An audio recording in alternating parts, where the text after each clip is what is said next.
Well, we'll have a look at the value on the odds. Please don't condone gambling when the fun stops. These are all general prices, average prices. You can get better if you shop around on the 11th of May 2023 at noon UK time. Yes, all prices are averaged as such. To win the league, for instance, we've actually gone worse. The bookies have brought Arsenal in a little bit. They were 10-1 on average last week. They're coming to 8-1. So whether there's been money for them or the bookies are obviously with City fighting on three fronts and perhaps thinking we will take our eye off the ball. We've gone from 1-16 on to 1-12 on. It's all right, not massive, but there is a little bit of movement there from the bookies towards Arsenal.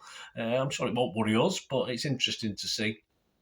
Everton to be relegated, the fifth favourites, so the bookies are fairly sure they'll get out of this. The 3-1 to be relegated. The match odds themselves, City are 4-11 on, which is okay, not the shortest. You've got to get away from home for City. A draw is 4-1, and Everton are 8-1. So a bit of value for Everton fans if you fancy putting your old 25p on. I won't say 50p. I know money's short over Merseyside way. First goal scorer.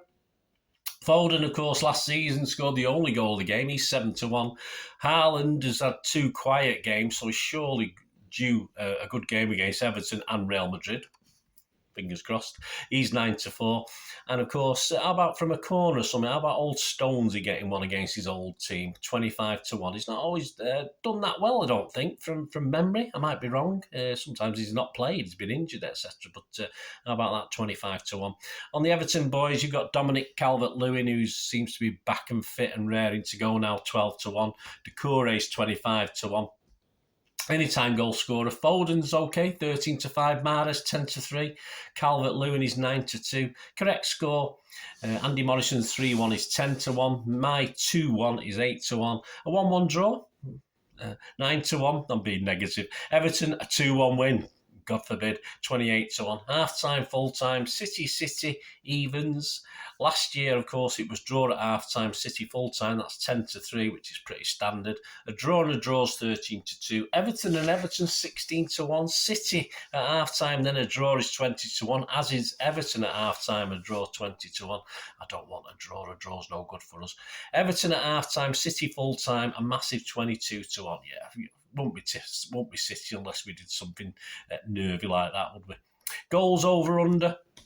Andy Morrison's over 3.5. You get a good 6-4 on that. Me over 2.5.